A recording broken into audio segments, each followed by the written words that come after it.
বন্ধুরা, এই যে পটল দিয়ে দারুণ একটা রেসিপি বানাবো। পটল তো ভাপা ঝোল সবই খাও, ভাপাই করব, যদিও ভাপাটা করবো আজকে একটু অন্যরকমভাবে। কী করে করবো তোমাদের দেখাচ্ছি, দাঁড়াও।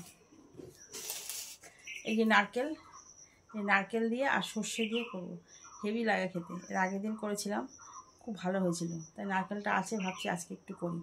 আগে পটলটা কেটে নিই, চলো। পটলগুলো কেটে নিলাম, এই দেখো এরকম করে করে কেটে নিলাম, আর মাঝখানে ছিঁড়ে দিয়েছি যাতে সব মশলাপাতিগুলো করবো। আর নারকেল কিছুটা তুলে নিলাম, একটু আছে। আর মিক্সচার বাটিতে তোমার সর্ষে রেখেছি, দেখো সর্ষে আর নারকেল দিয়ে এগুলোকে আর কাঁচা লঙ্কা দিয়ে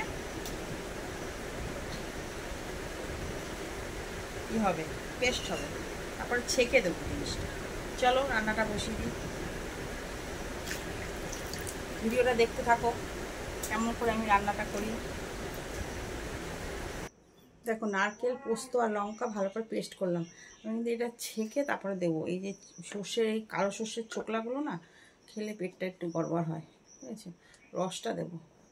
চলো রান্নাটা বসাই তাহলে। কড়াই বসিয়ে দিয়েছি, দিয়ে দেবো কড়াইতে সর্ষের তেল, কালো জিরে ফোড়ন, দিয়ে দিলাম পটল। এবারে দেবো লবণ, হলুদ আর একটু মিষ্টি। আমি এখনই দিয়ে দেবো, কারণ মিষ্টিটা তাহলে ভেতরে ঢুকবে। লবণ, হলুদ আর মিষ্টি আমি দিয়ে দিলাম পরিমাণ মতন। যেহেতু আমি মিষ্টি খাই তরকারিতে, তাই একটু মিষ্টি দিয়েছি, তোমরা না খেলে না দেবে। আর এটা একটু মিষ্টি না হলে ভালো লাগবে না খেতে। একটু ভেজে নেবো এবার এটাকে। এই দেখো নারকেলটা থেকে আর সর্ষেটা থেকে এই যে রসটা বার করে নিচ্ছি, এই রসটাই দেবো। সামান্য একটু জল দেবো, এটা একটু নামানোর আগে দেবো। দিয়ে দেবো জল, কারণ ভাপা তো বেশি ভালো লাগে না, কাঁচা রান্না করলেও ভালো লাগে, কিন্তু আমি তো হালকা ভেজে নিলাম। অল্প করেই জল দিলাম, কারণ এখানে জলটা আছে। আর এটা এখন গ্যাসটা কমিয়ে ঢেকে দেবো, পটলটা সিদ্ধ হওয়ার পরে এটা দেবো।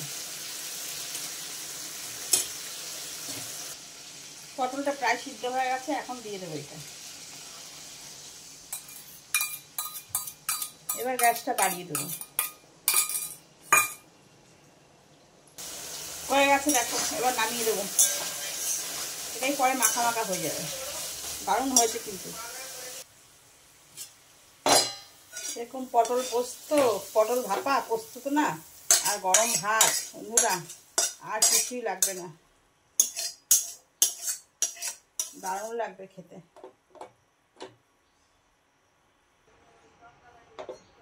দেখো দেখতে কিন্তু দারুণ হয়েছে।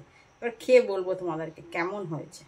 পটলটা অল্প, যেহেতু একবেলাই খাবো, ওবেলা তো খাবো না, ওবেলা তো রুটি করবো আজকে। আমার পটল পোস্ত খাওয়া হয়ে গেছে, আর এই যে আমি এখন টেস্ট করে বলবো তোমাদেরকে কেমন হয়েছে খেতে।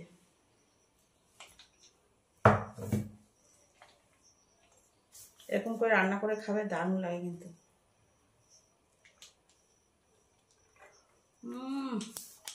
এই দিয়ে সব ভাত খাওয়া হয়ে যাবে।